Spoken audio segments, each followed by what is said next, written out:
प्रकृति प्रेम इंस्टीट्यूट के सभी छात्रों का स्वागत है। परीक्षा बिल्कुल नजदीक है और हम समझ सकते हैं कि इस वक्त कैसा महसूस हो रहा होगा। जी बिल्कुल, थोड़ी घबराहट होना स्वाभाविक है। हाँ, तो इसीलिए आज हमारे पास जो नोट्स हैं वो शायद बहुत मदद करेंगे। ये खास तौर पर सीटीटी की अंतिम समय की तैयारी के लिए है और इनका शीर्षक है सीटीटी 2024 अंतिम समय की स्मार्ट रणनीति। बहुत बढ़िया। तो आज हम इन नोट्स में दी गई रणनीतियों को गहराई से समझेंगे ताकि परीक्षा का दबाव थोड़ा कम हो सके। बिल्कुल, ये सिर्फ तुक्का ट्रिक्स नहीं है, बल्कि ये परीक्षा के मनोविज्ञान को समझने का एक तरीका है।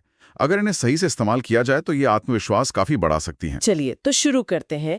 नोट्स में पहला और सबसे जरूरी नियम दिया गया है, डरना मना है।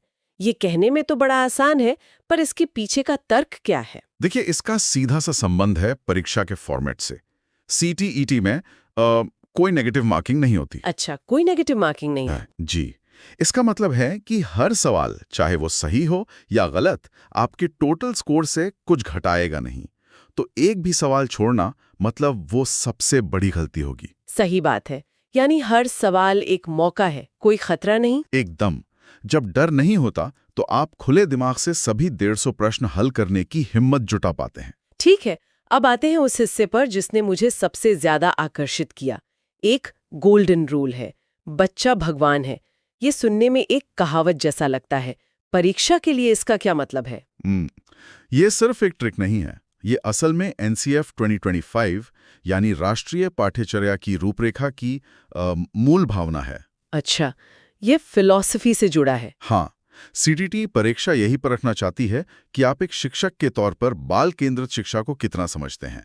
मतलब जब भी आप किसी पेडागोजी के सवाल में फंसें, हमेशा वो ऑप्शन चुनें जो बच्चे को सबसे ज्यादा महत्व दे रहा हो। यानी बच्चे को सम्मान और अवसर दे रहा हो। बिल्कुल, याद रखिए, बच्चा कभी गलत नहीं होता। सिस्टम या शिक्षक गलत हो सकते हैं। ये एक तरह से आपकी सोच का टेस्ट है। अच्छा, तो ये एक माइंडसेट चेक है। इसी सोच से जुड़ा एक और टूल इन नोट्स में है, टैग वर्ड्स। ये तो मुझे सही जवाब ढूंढने की एक कोड बुक जैसा लगा। हाँ, आप कह सकती हैं, एक तरह से कोड बुक ही है। ये शब्द असल में पॉजिटिव और नेगेटिव एजुकेशन सिस्टम की तरफ इशारा करते हैं। जैसे अवसर देना, प्रोत्साहन, करके सीखना, चर्चा, समावेशी शिक्षा, ये सब पॉजिटिव कीवर्ड हैं।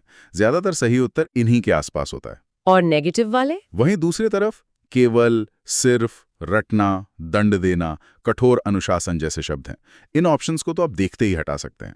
तो शब्दों पर ध्यान देना बहुत जरूरी है, लेकिन कई बार सवाल ही घुमा दिया जाता है, खासकर जब प्रश्न में नहीं, नॉट शब्द आ जाता है। वो अक्सर एक जाल जैसा लगता है। बिल्कुल, और यहीं पर टैग वर्ड्स का ज्ञान और भी काम आता है। जब प्रश्न में नहीं पूछा जाए तो आपको असल में 3 पॉजिटिव ऑप्शन दिए जाते हैं और एक नेगेटिव, और हमें उस नेगेटिव वाले को ढूंढना होता है। एकदम, आपका काम उसी एक नेगेटिव विकल्प को ढूंढना है। जैसे अगर सवाल है, इनमें से क्या सिखाने का अच्छा तरीका नहीं है, तो जाहिर है रटकर याद करवाना जैसा ऑप्शन ही आपका सही उत्तर होगा। समझ गए। इन नोट्स में एक और दिलचस्प ट्रिक है, बड़ा विकल्प वाली, कि जो ऑप्शन सबसे लंबा हो अक्सर वही सही होता है। लेकिन क्या यह हमेशा काम करता है? ये एक बहुत अच्छा सवाल है। देखिए, ये कोई 100% वाला अचूक नियम नहीं है। इसे आखिरी हथियार के तौर पर ही इस्तेमाल करना चाहिए जब आपको जवाब बिल्कुल ना पता हो। अच्छा, तो ये एक कैलकुलेटेड गेस है। हाँ, इसके पीछे का लॉजिक ये है कि खासकर पेडागोजी के सवालों में परीक्षक को सही उत्तर को पूरी तरह समझाने के लिए ज्यादा शब्दों की जरूरत पड़ती है।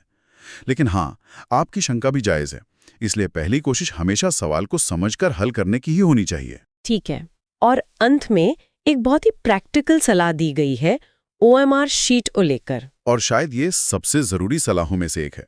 मैंने कई छात्रों को देखा है जो सब कुछ जानते हुए भी सिर्फ ओएमआर शीट गलत भरने की वजह से रह गए। सबसे बड़ी गलती होती है सारे 150 गोले आखिरी के 15 मिनट में भरने के लिए छोड़ देना। उस समय घबराहट में गलतियां होती ही होती हैं। तो सही तरीका क्या है? सबसे अच्छा तरीका है हर सेक्शन यानी 30 सवाल पूरे करने के बाद उसके गोले भर लें। इससे दिमाग को एक छोटा सा ब्रेक भी मिलता है और आप समय के साथ चलते रहते हैं। तो इन नोट्स का सार यही है कि बिना डरे सभी 350 प्रश्न हल करें, बच्चे को हमेशा सर्वोपरि माने, कीवर्ड्स को पहचानें और ओएमआर शीट को साथ साथ भरते चलें। बिल्कुल, और एक बात याद रखें, ये कोई टॉप करने की रेस नहीं है, ये एक क्वालिफाइंग परीक्षा है। हाँ, बस कट ऑफ क्लियर करना है। जी, जनरल के लिए 90 और ओबीसी SC ST के लिए 82 अंक। अपनी महीनों की मेहनत पे भरोसा रखें। ये रणनीतियां बस उस मेहनत को सहारा देने के लिए हैं। सभी एस्पिरेंट्स को हमारी तरफ से शुभकामनाएं। और जाते जाते सोचने के लिए एक बात, ये परीक्षा सिर्फ आपके ज्ञान की नहीं है, बल्कि उस ज्ञान को दबाव में लागू करने की आपकी क्षमता की भी है। शांत दिमाग और सही रणनीति ज्ञान से भी ज्यादा शक्तिशाली साबित हो सकती है।